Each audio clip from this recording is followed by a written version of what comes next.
నమస్తే అండి. Welcome back to my channel. చాలామందికి మొక్కలు పెంచుకోవటం అంటే చాలా ఇష్టం అండి. కొంతమంది టైం పాస్‌గా చేయొచ్చు. కానీ చాలామంది ఏంటంటే చాలా ప్యాషన్‌తో చేస్తూ ఉంటారు. గార్డెనింగ్ అంటేనే చాలా రిలాక్సింగ్‌గా అనిపిస్తూ ఉంటుంది. సో, అలా గార్డెనింగ్‌ని ఇష్టపడే వాళ్ళకి ఈరోజు ఈ వీడియో పెట్టాలని పెడుతున్నాను. ఎందుకంటే నాకు కూడా చాలా ఇష్టం గార్డెనింగ్ అంటే. అయితే మనం ఇళ్ళల్లో కాయగూర మొక్కలు కానీ, ఆకుకూర మొక్కలు కానీ, అలాగే కొన్ని రకాల పళ్ళ మొక్కలు కానీ పెంచుతూ ఉంటాము. ఎవరికున్న ప్లేస్‌ని బట్టి, వీలుని బట్టి వాళ్ళు పెంచుతూ ఉంటారు. ఈరోజు నేను పూల మొక్కల గురించి చెప్పాలనుకుంటున్నానండి. ఎందుకంటే చాలామంది పూలు ఇంట్లో పూస్తే అవి దేవుడికి పూజ టైంలో యూజ్ చేసుకుంటే చాలా బాగుంటుంది అని అంటూ ఉంటారు. కాకపోతే ఇంట్లో పూలు పెంచడం అనేది కొంచెం ఇబ్బంది అవుతూ ఉంటుంది. ఎందుకంటే పూల మొక్కలకు కూడా అప్పుడప్పుడు చిన్న చిన్న తెగుళ్ళు వస్తూ ఉంటాయి. అంటే ఇప్పుడు ఏమంటారు, ఆకులు పండిపోయి రాలిపోవటం కానీ, లేదంటే చిన్న పేను పట్టినట్టుగా పేనులాగా పట్టి, ముఖ్యంగా చామంతి మొక్కలకు ఎక్కువగా పడుతుంది.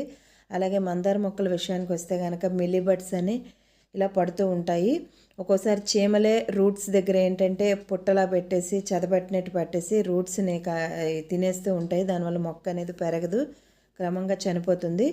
సో అట్లాంటి చిన్న చిన్న ప్రాబ్లమ్స్ని మనం ఇంట్లోనే కొన్ని రెమెడీస్తో క్లియర్ చేసుకోవచ్చు. అవి ఏంటి అంటే వేపాకు రసం ఉంటుంది కదండి, అంటే వేపాకులను పేస్ట్ చేసుకొని వచ్చే రసం ఉంటుంది కదా, స్ట్రెయిన్ చేశాక అందులో కొంచెం వాటర్ మిక్స్ చేసుకొని స్ప్రే చేయొచ్చు.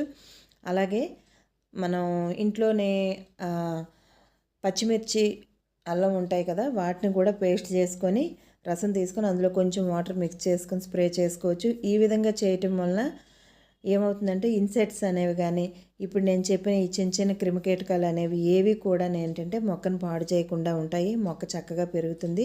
అలాగే ఎప్పటికప్పుడు మొక్కలకి ఎక్స్ట్రాగా ఉన్న కొమ్మల్ని కట్ చేసుకుంటూ ఉంటే కనుక చక్కగా గుబురుగా పెరుగుతుంది మొక్క. అలాగే ఇంట్లో మనం తినే అరటిపండు తొక్కలు కావచ్చు, ఉల్లిపాయ తొక్కలు కావచ్చు, ఇవన్నీ కూడా మొక్కలకి ఎరువుగా ఇస్తూ ఉంటే కనుక మొక్కలు ఆరోగ్యంగా పెరుగుతాయండి.